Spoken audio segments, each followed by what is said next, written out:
ਧੰਨ ਵਾਹਿਗੁਰੂ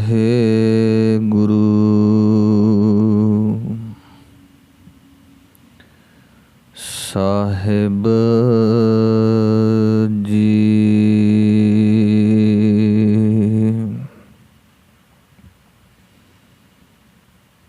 ਤੁਮਰੀ ਸਰਣ ਤੁਮਾਰੀ ਆਸਾ,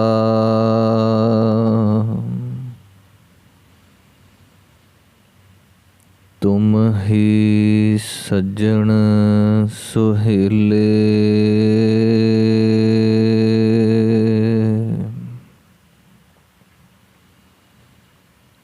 ਰਾਖੋ ਰਾਖਣ ਹਾਰ ਦਿਆਲਾ, ਨਾਨਕ ਘਰ ਕੇ ਗੋਲੇ।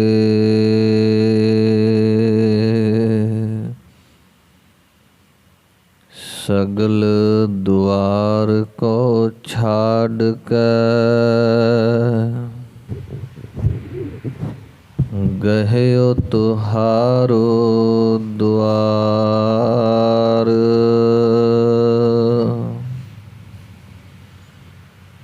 ਬਾਹੇ ਗਹੇ ਕੀ ਲਾਜ ਆਸ, ਗੋਬਿੰਦ ਦਾਸ ਤੁਹਾਰ।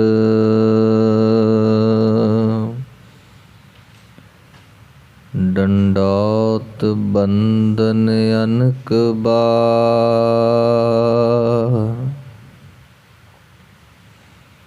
ਸਰਬ ਕਲਾ ਸਮਰੱਥ।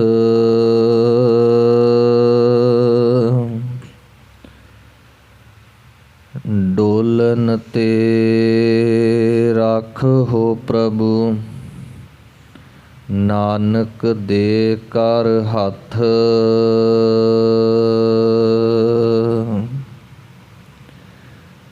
ਪੂਰਾ ਪ੍ਰਭ ਆਰਾਧਿਆ,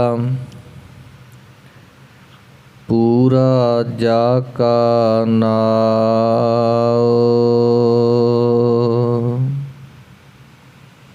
ਨਾਨਕ ਪੂਰਾ ਪਾਇਆ, ਪੂਰੇ ਕੇ ਗੁਣ ਗਾਓ। ਨਾਨਕ ਪੂਰਾ ਪਾਇਆ, ਪੂਰੇ ਕੇ ਗੁਣ ਗਾਓ। ਸਤਿਨਾਮ ਸ੍ਰੀ ਵਾਹਿਗੁਰੂ ਸਾਹਿਬ ਜੀ। ਕਬੀਰ ਸੇਵਾ ਕੋ ਦੋਏ ਭਲੇ, ਏਕ ਸੰਤ ਇੱਕ ਰਾਮ। ਰਾਮ ਜੋ ਦਾਤਾ ਮੁਕਤ ਕੋ, ਸੰਤ ਜਪਾਵੈ ਨਾਮ।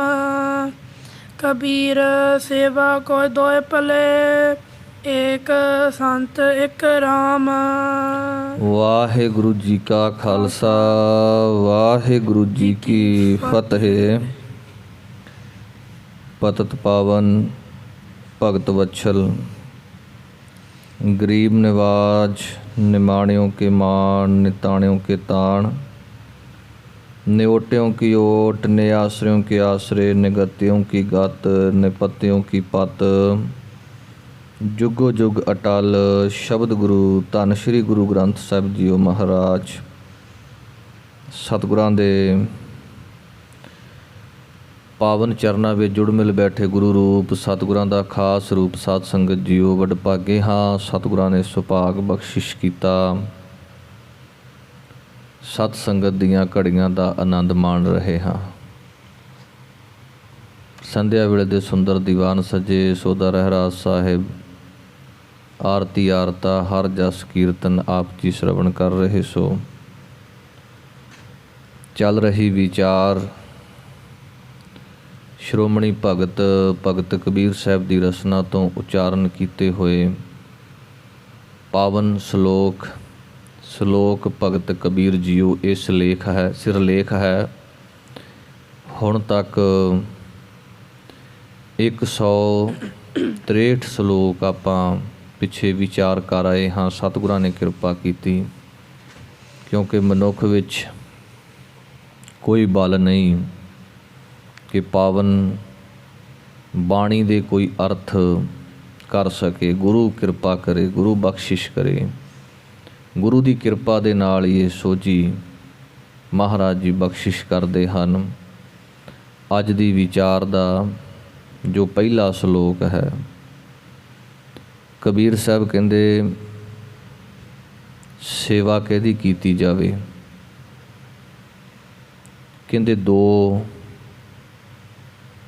ਪੁਰਸ਼ ਨੇ ਜਿਨ੍ਹਾਂ ਦੀ ਸੇਵਾ ਕੀਤੀ ਜਾ ਸਕਦੀ ਹੈ, ਇੱਕ ਸੰਤ ਹੈ ਤੇ ਦੂਜਾ ਰਾਮ ਹੈ।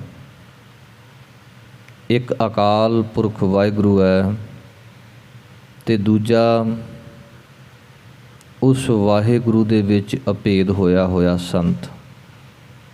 ਸੰਤ ਸਰਨ ਜੋ ਜਨ ਪਰੈ, ਸੋ ਜਨ ਉਧਰਨ ਹਾਰ। ਸੰਤ ਕੀ ਨਿੰਦਾ ਨਾਨਕਾ, ਬਹੁਰ ਬਹੁਰ ਅਵਤਾਰ। ਅਵਤਾਰ ਇੱਥੇ ਪੋਜ਼ਿਟਿਵ ਪੱਖ ਤੋਂ ਨਹੀਂ ਲਿਆ ਗਿਆ। ਵੈਸੇ ਅਵਤਾਰ ਸ਼ਬਦ ਬੜਾ ਪਵਿੱਤਰ ਹੈ, ਪਰ ਇੱਥੇ ਅਵਤਾਰ ਦਾ ਅਰਥ ਲਿਆ ਗਿਆ ਜਨਮ ਅਤੇ ਮਰਨ ਦੇ ਬੰਧਨਾਂ ਤੋਂ।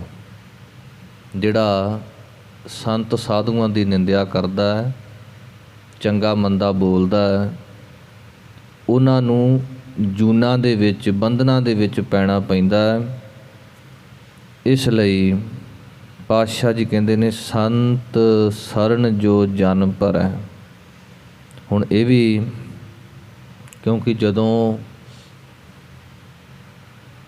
ਮਾਰਕੀਟ ਵਿੱਚ ਕੋਈ ਚੰਗੀ ਚੀਜ਼ ਆਉਂਦੀ ਹੈ ਤੇ ਉਹਦੇ ਨਾਲੋਂ 10 ਗੁਣਾ ਵੱਧ ਨਕਲੀ ਆਉਂਦੀ ਹੈ, ਇਹ ਮੰਨਣੀ ਪਵੇਗੀ। ਕਿਸੇ ਵੀ ਪੱਖ 'ਤੇ ਗੱਲ ਕੀਤੀ ਜਾਵੇ, ਜੇ ਸੰਤਾਂ ਦੀ ਗੱਲ ਹੈ, ਉਹਨਾਂ ਬੂਬਣਿਆਂ ਨੇ, ਪਖੰਡੀਆਂ ਨੇ ਵੇਖਿਆ ਵੀ ਲੋਕ ਸੰਤਾਂ 'ਤੇ ਵਿਸ਼ਵਾਸ ਕਰਦੇ, ਲੋਕ ਸੰਤਾਂ ਦੀ ਗੱਲ ਨੂੰ ਮੰਨਦੇ ਆ। ਮਹਾਰਾਜ ਜੀ ਨੇ ਤੇ ਬਚਨ ਇਹ ਕਹੇ, ਹੈਨ ਵਿਰਲੇ ਨਾਹੀ ਕਣੇ, ਫੈਲ ਫੱਕੜ ਸੰਸਾਰ। ਸੰਤਾਂ ਦੀਆਂ ਉਦਾਹਰਨਾਂ ਵੀ ਦਸੀਆਂ ਵੀ ਸੰਤ ਹੋਵੇ ਕਿਹੋ ਜਿਹਾ, ਉਹਦੀ ਰਹਿਣੀ ਸਹਿਣੀ ਬਹਿਣੀ ਕਹਿਣੀ ਕਿਹੋ ਜਿਹੀ ਹੋਣੀ ਚਾਹੀਦੀ ਹੈ, ਉਹਦਾ ਵਰਤਣਾ, ਉਹਦਾ ਖਾਣਾ ਪੀਣਾ, ਸਾਰੇ ਲੱਛਣ ਦੱਸੇ ਹੋਏ ਨੇ ਗੁਰਬਾਣੀ ਦੇ ਵਿੱਚ ਨਿਰਣਾ ਕਰਕੇ। ਫਿਰ ਇੱਕ ਧੜਾ ਉੱਠਦਾ ਹੈ, ਉਹ ਇਹ ਗੱਲ ਕਹਿੰਦਾ ਜੀ ਕੋਈ ਸੰਤ ਨਹੀਂ ਹੁੰਦਾ। ਗੁਰਬਾਣੀ 'ਚ ਜਿੰਨਾ ਸ਼ਬਦ, ਜਿੰਨੀ ਵਾਰ ਸ਼ਬਦ ਸੰਤ ਵਰਤਿਆ ਗਿਆ, ਉਹ ਦੇਖੇ ਪ੍ਰਮਾਤਮਾ ਲਈ ਵਰਤਿਆ ਗਿਆ। ਭਗਤ ਕਬੀਰ ਸਾਹਿਬ ਜੀ ਦਾ ਇਹ ਸ਼ਲੋਕ ਇਹ ਨਿਰਣਾ ਕਰਦਾ ਹੈ ਕਿ ਸੰਤ ਅਲੱਗ ਹੈ ਤੇ ਰੱਬ ਅਲੱਗ ਹੈ। ਸੁਖਮਣੀ ਸਾਹਿਬ ਦੇ ਵਿੱਚ ਆਪਾਂ ਪੜ੍ਹਦੇ ਹਾਂ, ਜਿੱਥੇ ਮਹਾਰਾਜ ਜੀ ਨੇ ਬਿਲਕੁਲ ਉੱਥੇ ਵੀ ਸਪਸ਼ਟ ਕੀਤਾ ਹੈ। ਕਹਿੰਦੇ ਨੇ ਸਤ ਪੁਰਖ ਜਿਨ ਜਾਣਿਆ, ਸਤਿਗੁਰ ਤਿਸ ਕਾ ਨਾਉ, ਤਿਸ ਕੈ ਸੰਗ ਸਿੱਖ ਉਧਰੈ, ਨਾਨਕ ਹਰਿ ਗੁਣ ਗਾਓ। ਉੱਥੇ ਵੀ ਸਪਸ਼ਟ ਕੀਤਾ, ਇੱਕ ਸਤਿਗੁਰੂ ਹੈ ਤੇ ਇੱਕ ਸਤਿਪੁਰਖ ਹੈ। ਸਤਿਪੁਰਖ ਕਿਹਾ ਗਿਆ ਹੈ, ਅਕਾਲ ਪੁਰਖ ਵਾਹਿਗੁਰੂ ਨੂੰ ਸਤਿਗੁਰ ਕਿਹਾ ਗਿਆ, ਜਿਨ੍ਹਾਂ ਨੇ ਉਸ ਸਤਿਪੁਰਖ ਨੂੰ ਜਾਣਿਆ ਹੈ। ਗੁਰੂ ਨਾਨਕ ਸਾਹਿਬ ਤੋਂ ਲੈ ਕਰਕੇ ਗੁਰੂ ਗੋਬਿੰਦ ਸਿੰਘ ਸੱਚੇ ਪਾਤਸ਼ਾਹ ਸਤਿਗੁਰੂ ਨੇ, ਸੱਚੇ ਗੁਰੂ ਨੇ। ਉਹਨਾਂ ਤੋਂ ਬਾਅਦ ਸਭ ਸਿੱਖਨ ਕੋ ਹੁਕਮ ਹੈ, ਗੁਰੂ ਮਾਨਿਓ ਗ੍ਰੰਥ, ਗੁਰੂ ਗ੍ਰੰਥ ਜੀ ਮਾਨਿਓ ਪ੍ਰਗਟ ਗੁਰਾਂ ਕੀ ਦੇ। ਤੇ ਹੁਣ ਸਾਡੇ ਸਤਿਗੁਰੂ ਸ਼੍ਰੀ ਗੁਰੂ ਗ੍ਰੰਥ ਸਾਹਿਬ ਨੇ ਸਤਿਪੁਰਖ ਜਿਨ ਜਾਣਿਆ, ਸਤਿਗੁਰ ਤਿਸ ਕਾ ਨਾਉ, ਉਹਨਾਂ ਦਾ ਨਾਂ ਸਤਿਗੁਰੂ ਹੈ। ਬਾਬਾ ਬੁੱਢਾ ਸਾਹਿਬ ਬੜੀ ਲੰਬੀ ਸੇਵਾ ਸਿੱਖ ਇਤਿਹਾਸ ਗੁਰ ਇਤਿਹਾਸ ਵਿੱਚ ਵੇਖੀਏ ਉਹਨਾਂ ਨੇ ਕੀਤੀ ਗੁਰੂ ਘਰ ਦੇ ਵਿੱਚ। ਗੁਰੂ ਨਾਨਕ ਸਾਹਿਬ ਮਹਾਰਾਜ ਜੀ ਤੋਂ ਲੈ ਕਰਕੇ 6ਵੇਂ ਪਾਤਸ਼ਾਹ ਤੱਕ, 6ਵੇਂ ਪਾਤਸ਼ਾਹ ਮਹਾਰਾਜ ਗੁਰੂ ਹਰਗੋਬਿੰਦ ਸਾਹਿਬ ਸੱਚੇ ਪਾਤਸ਼ਾਹ ਜੀ ਨੇ ਆਪਣੇ ਹੱਥੀਂ ਬਾਬਾ ਜੀ ਦਾ ਸੰਸਕਾਰ ਕੀਤਾ। ਗੁਰੂ ਨਾਨਕ ਸਾਹਿਬ ਮਹਾਰਾਜ ਜੀ ਤੋਂ ਬਾਅਦ ਜਦੋਂ ਗੁਰੂ ਅੰਗਦ ਦੇਵ ਸੱਚੇ ਪਾਤਸ਼ਾਹ ਨੂੰ ਗੁਰਿਆਈ ਤਿਲਕ ਲੱਗਿਆ, ਗੁਰਿਆਈ ਬਖਸ਼ਿਸ਼ ਹੋਈ, ਤੇ ਕਦੇ ਵੀ ਬਾਬਾ ਬੁੱਢਾ ਸਾਹਿਬ ਦੇ ਮਨ ਵਿੱਚ ਇਹ ਖਿਆਲ ਨਹੀਂ ਆਇਆ ਕਿ ਮੈਂ ਇਸ ਗੁਰੂ ਘਰ ਦੀ ਸੇਵਾ ਕਰਦਾ, ਮੈਨੂੰ ਵੀ ਗੁਰਿਆਈ ਮਿਲੇ। ਆਪ ਸੇਵਾ ਨਿਭਾਈ ਇੱਕ ਸੇਵਾਦਾਰ ਹੋਣ ਦੇ ਨਾਤੇ। ਦੂਸਰੇ ਤੋਂ ਤੀਸਰੇ, ਤੀਸਰੇ ਤੋਂ ਚੌਥੇ, ਚੌਥੇ ਤੋਂ ਪੰਜਵੇਂ ਤੇ ਪੰਜਵੇਂ ਤੋਂ 6ਵੇਂ ਪਾਤਸ਼ਾਹ ਤੱਕ ਇਹ ਰਸਮ ਬਾਬਾ ਬੁੱਢਾ ਸਾਹਿਬ ਨੇ ਨਿਭਾਈ। ਤੇ ਇੱਕ ਵਾਰ ਵੀ ਮਨ ਵਿੱਚ ਖਿਆਲ ਨਹੀਂ ਆਇਆ ਕਿ ਮੇਰੀ ਉਮਰ ਇੰਨੀ ਹੋ ਚੁੱਕੀ ਹੈ, ਇਹ ਬਖਸ਼ਿਸ਼ ਮੇਰੇ 'ਤੇ ਕਿਉਂ ਨਹੀਂ ਹੋ ਰਹੀ। ਤੇ ਗੁਰੂ ਅਰਜਨ ਦੇਵ ਸੱਚੇ ਪਾਤਸ਼ਾਹ ਜੀ ਨੇ ਮਾਣ ਬਖਸ਼ਿਆ, ਵਡਿਆਈ ਬਖਸ਼ੀ। ਜਦੋਂ ਮਾਤਾ ਗੰਗਾ ਜੀ ਨੇ ਬੇਨਤੀ ਕੀਤੀ ਤੇ ਮਹਾਰਾਜ ਜੀ ਕਹਿਣ ਲੱਗੇ, ਇਹ ਜਿਹੜੀ ਬਖਸ਼ਿਸ਼ ਪੁੱਤਰ ਦੀ ਪ੍ਰਾਪਤੀ ਜੇ ਤੁਹਾਡੇ ਮਨ ਵਿੱਚ ਹੈ, ਗੁਰੂ ਘਰ ਦੇ ਸਿੱਖ ਬਾਬਾ ਬੁੱਢਾ ਸਾਹਿਬ ਬੜੀ ਅਨੰਨ ਸੇਵਾ ਕਰ ਰਹੇ ਨੇ, ਉਹਨਾਂ ਤੋਂ ਬਖਸ਼ਿਸ਼ਾਂ ਹੋ ਸਕਦੀਆਂ ਨੇ। ਤੇ ਜਦੋਂ ਉਹ ਬਖਸ਼ਿਸ਼ ਹੋਈ, ਜੰਮਿਆ ਪੂਤ ਭਗਤ ਗੋਬਿੰਦ ਕਾ, ਬੜ ਯੋਧਾ ਬਹੁ ਪਰਉਪਕਾਰੀ, ਦਲ ਭੰਜਨ ਗੁਰ ਸੂਰਮਾ, ਗੁਰੂ ਹਰਗੋਬਿੰਦ ਸਾਹਿਬ ਮਹਾਰਾਜ ਜੀ ਦਾ ਪ੍ਰਕਾਸ਼ ਹੁੰਦਾ। ਤੇ ਮਹਾਰਾਜ ਜੀ ਖੁਸ਼ ਹੋ ਕੇ ਇੱਕ ਸ਼ਬਦ ਉਚਾਰਨ ਕਰਦੇ ਨੇ, ਉਹ ਬਚਨ ਉਹ ਵੀ ਨਿਰਣਾ ਕਰਦੇ ਨੇ, ਸੰਤ ਤੇ ਉਹ ਅਕਾਲ ਪੁਰਖ ਵਾਹਿਗੁਰੂ ਦੇ ਵਿੱਚ। ਸਾਧ ਜਨਾ ਹੋਏ ਕਿਰਪਾਲਾ, ਬਿਗਸੇ ਸਭ ਪਰਵਾਰਿਆ। ਉੱਥੇ ਉਹ ਬਚਨ ਜਿਹੜੇ ਨੇ, ਸਾਧ ਜਨਾ, ਸਾਧ ਸ਼ਬਦ ਉੱਥੇ ਰੱਬ ਨੂੰ ਨਹੀਂ ਕਿਹਾ ਗਿਆ, ਉੱਥੇ ਬਾਬਾ ਬੁੱਢਾ ਸਾਹਿਬ ਦੇ ਪ੍ਰਥਾਏ ਕਿਹਾ ਗਿਆ। ਸਾਧ ਜਨਾ ਹੋਏ ਕਿਰਪਾਲਾ, ਬਿਗਸੇ ਸਭ ਪਰਵਾਰਿਆ, ਕਿ ਉਹਨਾਂ ਦੀ ਬਖਸ਼ਿਸ਼, ਉਹਨਾਂ ਦੀ ਰਹਿਮਤ ਹੋਈ ਜੋ ਉਹਨਾਂ ਨੇ ਇਸ ਘਰ ਦੇ ਵਿੱਚ, ਗੁਰੂ ਨਾਨਕ ਦੇ ਘਰ ਵਿੱਚ ਲੰਬੀ ਸੇਵਾ ਕੀਤੀ। ਤੇ ਇਸ ਸੇਵਾ ਦਾ ਫਲ ਜਿਹੜਾ ਹੈ ਉਹਨਾਂ 'ਤੇ ਗੁਰੂ ਘਰ ਦੀ ਬਖਸ਼ਿਸ਼ ਹੋਈ। ਤੇ ਉਹ ਜਿਹੜੀ ਰਹਿਮਤ ਸੀ ਉਹ ਸਾਡੇ ਘਰ ਦੇ ਵਿੱਚ ਵਰਤੀ ਉਹਨਾਂ ਦੀ ਕਿਰਪਾ ਦੇ ਨਾਲ। ਦੇਖੋ, ਇਹ ਗੁਰੂ ਨਾਨਕ ਦਾ ਘਰ ਹੈ, ਇੱਥੇ ਗੁਰਸਿੱਖਾਂ ਨੂੰ ਵੀ ਵਡਿਆਈਆਂ ਮਿਲੀਆਂ। ਬਾਬਾ ਬੁੱਢਾ ਸਾਹਿਬ ਨੂੰ ਵਡਿਆਈ ਮਿਲੀ। ਬਾਬਾ ਸੁੰਦਰ ਜੀ ਦੀ ਬਾਣੀ ਜੋ ਕਿ ਗੁਰੂ ਅਮਰਦਾਸ ਮਹਾਰਾਜ ਜੀ ਦੇ ਪੜਪੋਤੇ ਨੇ, ਗੁਰੂ ਅਮਰਦਾਸ ਮਹਾਰਾਜ ਸੱਚੇ ਪਾਤਸ਼ਾਹ ਜੀ ਦੇ ਦੋ ਸਪੁੱਤਰ ਬਾਬਾ ਮੋਹਨ ਜੀ, ਬਾਬਾ ਮੋਹਰੀ ਜੀ। ਬਾਬਾ ਮੋਹਰੀ ਜੀ ਦੇ ਪੁੱਤਰ ਹੋਏ ਨੇ ਅੱਗੇ ਆਨੰਦ ਜੀ, ਉਹਨਾਂ ਦੇ ਸਪੁੱਤਰ ਬਾਬਾ ਸੁੰਦਰ ਜੀ। ਉਹਨਾਂ ਦੀ ਬਾਣੀ ਜਿਹੜੀ ਹੈ ਉਹ ਗੁਰਬਾਣੀ ਵਿੱਚ ਅੰਕਿਤ ਕੀਤੀ ਗਈ ਹੈ। ਸੋ ਕਹਿਣ ਤੋਂ ਭਾਵ ਜੋ ਆਪਾਂ ਵਿਚਾਰ ਕਰ ਰਹੇ ਸਾਂ ਸੰਤ ਤੇ ਪਰਮਾਤਮਾ ਦੀ, ਮਹਾਰਾਜ ਜੀ ਕਹਿੰਦੇ ਦੋਨਾਂ ਦੀ ਸੇਵਾ ਭਲੀ ਹੈ।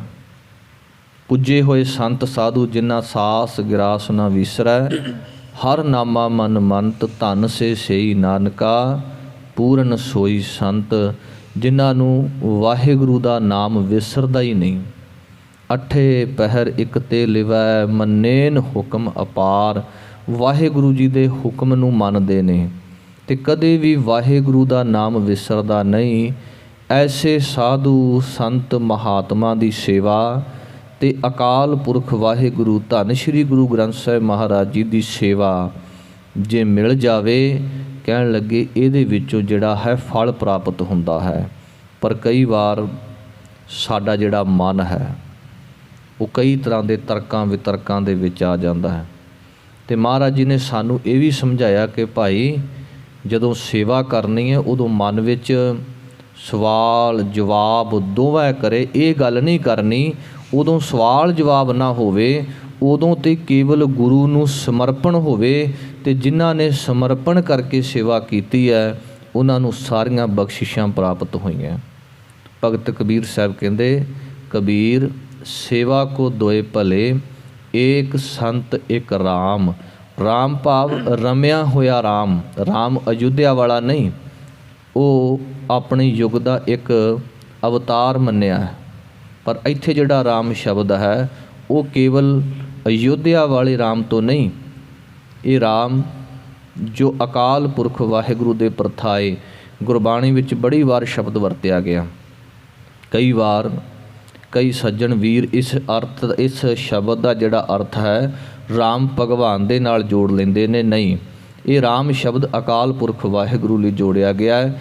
ਮਹਾਰਾਜ ਜੀ ਕਹਿੰਦੇ ਜਾਂ ਤੇ ਪੂਰੇ ਪੁੱਜੇ ਹੋਏ ਸੰਤਾਂ ਦੀ ਸੇਵਾ ਅਤੇ ਜਾਂ ਫਿਰ ਉਸ ਅਕਾਲ ਪੁਰਖ ਵਾਹਿਗੁਰੂ ਦੀ ਸੇਵਾ ਜਿਹੜੀ ਭਲੀ ਹੈ। ਰਾਮ ਜੋ ਦਾਤਾ ਮੁਕਤ ਕੋ ਸੰਤ ਜਪਾਵੈ ਨਾਮ। ਹੁਣ ਇਹ ਦੱਸਿਆ ਕਿ ਰਾਮ ਦੇ ਕਾਰਜ ਕੀ ਹੈ, ਪਰਮਾਤਮਾ ਦੇ ਕਾਰਜ ਕੀ ਹੈ ਅਤੇ ਸੰਤਾਂ ਦੇ ਕਾਰਜ ਕੀ ਹੈ। ਰਾਮ ਜੋ ਦਾਤਾ ਮੁਕਤ ਕੋ, ਮੁਕਤ ਤੱਤੇ ਨੂੰ ਸਿਹਾਰੀ ਹੈ ਅਤੇ ਇਸ ਨੂੰ ਹਿੰਦੀ ਅਤੇ ਸੰਸਕ੍ਰਿਤ ਵਿੱਚ ਵੈਸੇ ਹੀ ਮੁਕਤੀ ਪੜ੍ਹਿਆ ਜਾਂਦਾ ਹੈ। ਇਸ ਦਾ ਅਰਥ ਹੈ ਮੁਕਤੀ। ਜੋ ਅਕਾਲ ਪੁਰਖ ਵਾਹਿਗੁਰੂ ਹੈ ਉਹ ਮੁਕਤੀ ਦਾ ਦਾਤਾ ਹੈ, ਦਾਤਾਂ ਦੇਣ ਵਾਲਾ ਹੈ, ਮੁਕਤੀ ਬਖਸ਼ਿਸ਼ ਕਰਨ ਵਾਲਾ ਹੈ, ਜੀਵਨ ਮੁਕਤ ਬਖਸ਼ਿਸ਼ ਕਰਨ ਵਾਲਾ ਹੈ। ਸੰਤ ਜਪਾਵੈ ਨਾਮ, ਉਹ ਸੰਤ ਹੀ ਜਿਹੜਾ ਵਾਹਿਗੁਰੂ ਦੇ ਨਾਮ ਦੇ ਨਾਲ ਜੁੜਦਾ ਹੈ। ਅਤੇ ਜਿਹੜਾ ਵਾਹਿਗੁਰੂ ਦੇ ਨਾਮ ਨਾਲ ਨਾ ਜੋੜ ਕੇ ਆਪਣੇ ਨਾਲ ਜੋੜੇ, ਵਾਹਿਗੁਰੂ ਦੇ ਨਾਮ ਤੋਂ ਪਾਸੇ ਕਰੇ, ਉਹ ਕਾਹਦਾ ਸੰਤ ਹੋਇਆ।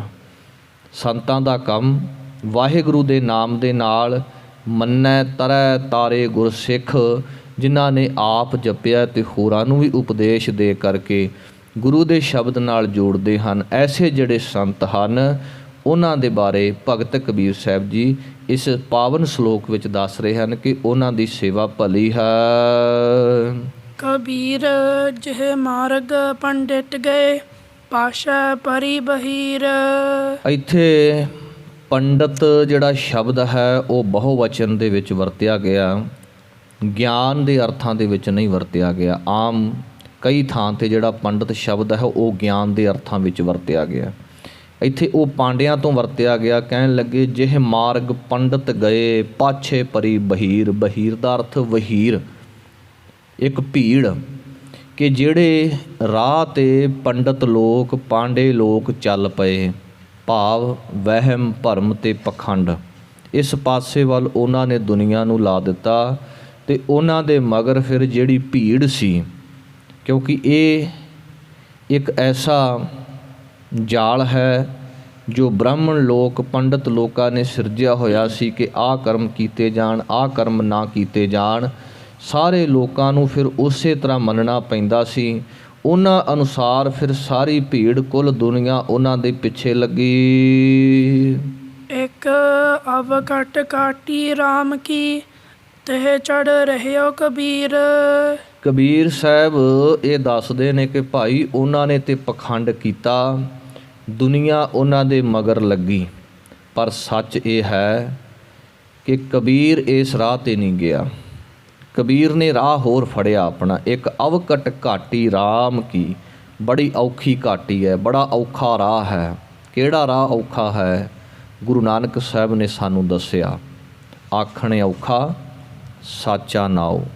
ਸੱਚਾ ਨਾਮ ਇਹ ਇੱਕ ਔਖੀ ਘਾਟੀ ਹੈ, ਔਖੀ ਪਹਾੜੀ ਹੈ, ਜਿੱਥੇ ਚੜ੍ਹਨਾ ਬੜਾ ਔਖਾ ਹੈ। ਅਤੇ ਮਹਾਰਾਜ ਜੀ ਨੇ ਦੱਸਿਆ ਵੀ ਜੇ ਕਿਸੇ ਨੂੰ ਭੁੱਖ ਲੱਗੀ ਹੋਵੇ ਨਾ ਅਤੇ ਫਿਰ ਖਾਣਾ ਬੜਾ ਸਵਾਦ ਲੱਗਦਾ ਹੈ। ਅਤੇ ਬਿਨਾਂ ਭੁੱਖ ਤੋਂ ਜੇ ਉਹਦੇ ਅੱਗੇ 36 ਪ੍ਰਕਾਰ ਦੇ ਭੋਜਨ ਪਰੋਸੇ ਜਾਣ ਅਤੇ ਉਹ ਨੱਕ ਬੁੱਲ ਮਾਰੇਗਾ ਕਿ ਨਹੀਂ ਮੇਰਾ ਜੀਅ ਨਹੀਂ ਕਰਦਾ, ਇਹ ਸਵਾਦ ਨਹੀਂ, ਪਖੰਡ ਕਰੇਗਾ। ਮਹਾਰਾਜ ਜੀ ਕਹਿੰਦੇ ਸਾਚੇ ਨਾਮ ਕੀ ਲਾਗੈ ਭੂਖ, ਉਤ ਭੂਖੈ ਖਾਏ ਚੱਲਿਆ ਹੈ ਦੁੱਖ। ਜਿਹਨੂੰ ਭੁੱਖ ਲੱਗੇਗੀ ਉਹ ਖਾਵੇਗਾ, ਜਿਹਨੂੰ ਭੁੱਖ ਹੀ ਨਹੀਂ ਲੱਗੀ ਉਹਨੇ ਕੀ ਖਾਣਾ। ਇਹ ਨਾਮ ਦੀ ਜਿਹੜੀ ਘਾਟੀ ਬੜੀ ਔਖੀ ਹੈ, ਮੁਸ਼ਕਲ ਹੈ। ਆਖਣ ਔਖਾ ਸਾਚਾ ਨਾਉ। ਅਨੰਦਪੁਰ ਸਾਹਿਬ ਦੀ ਧਰਤੀ 'ਤੇ ਜਦੋਂ ਗੁਰੂ ਗੋਬਿੰਦ ਸਿੰਘ ਮਹਾਰਾਜ ਸੱਚੇ ਪਾਤਸ਼ਾਹ ਨੇ ਖਾਲਸੇ ਪੰਥ ਦੀ ਸਿਰਜਣਾ ਕੀਤੀ ਅਤੇ ਕੁੱਲ ਖਲਕਤ, ਕੁੱਲ ਦੁਨੀਆ ਜੋ ਵਹਿਮ ਭਰਮਾਂ ਦੇ ਵਿੱਚ ਪਈ ਹੋਈ ਸੀ, ਪਖੰਡਾਂ ਦੇ ਵਿੱਚ ਪਈ ਹੋਈ ਸੀ, ਜਿਹੇ ਮਾਰਗ ਪੰਡਤ ਗਏ ਪਾਛੈ ਪਰੀ ਬਹੀਰ, ਇਹ ਸਾਰੀ ਭੀੜ ਉੱਧਰ ਨੂੰ ਚੱਲ ਰਹੀ ਸੀ। ਮਹਾਰਾਜ ਜੀ ਨੇ ਖਾਲਸਾ ਪੰਥ ਸਾਜਿਆ ਅਤੇ ਦੁਨੀਆ ਨੂੰ ਇੱਕ ਨਿਜਾਤ ਮਿਲੀ ਇਸ ਵਹਿਮ ਭਰਮ ਤੋਂ, ਪਖੰਡ ਤੋਂ, ਜਾਤੀਵਾਦ ਤੋਂ। ਸਭ ਕੁਝ ਖਤਮ ਹੋ ਗਿਆ। ਜਿੰਨੀ ਦੁਨੀਆ ਸੀ ਅਨੰਦਪੁਰ ਸਾਹਿਬ ਮਹਾਰਾਜ ਜੀ ਦੇ ਦਰਬਾਰ ਵਿੱਚ ਆ ਕਰਕੇ ਇਹੋ ਹੀ ਬੇਨਤੀਆਂ ਕਰੇ ਕਿ ਸਤਿਗੁਰੂ ਜੀਓ ਸਾਨੂੰ ਵੀ ਆਪਣੇ ਪੰਥ ਵਿੱਚ ਸ਼ਾਮਲ ਕਰ ਲਓ।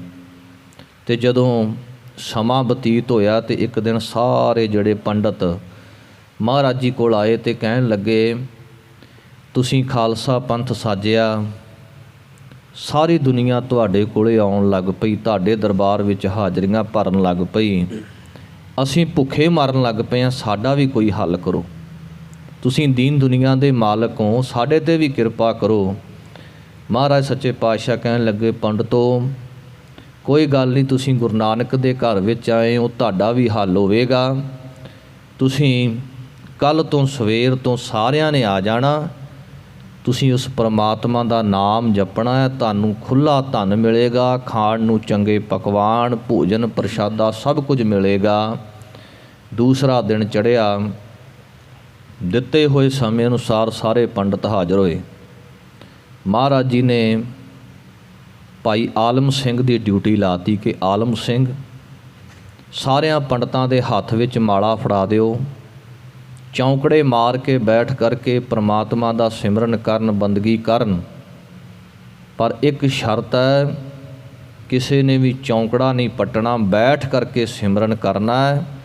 ਜਦੋਂ ਸ਼ਾਮ ਨੂੰ ਸਮਾਪਤੀ ਹੋਵੇਗੀ ਸਾਰਿਆਂ ਨੂੰ ਮੋਹਰਾਂ ਦਿੱਤੀਆਂ ਜਾਣਗੀਆਂ ਅਤੇ ਚੰਗੇ ਪਕਵਾਨ ਛਕਾਏ ਜਾਣਗੇ। ਪਹਿਲੇ ਦਿਨ ਦੀ ਸਮਾਪਤੀ ਹੋਈ, ਮਹਾਰਾਜ ਜੀ ਨੇ ਆਪਣੇ ਹੱਥੀਂ ਮੋਹਰਾਂ ਦਿੱਤੀਆਂ ਸਾਰਿਆਂ ਪੰਡਤਾਂ ਨੂੰ, ਸੋਨੇ ਦੀਆਂ ਮੋਹਰਾਂ।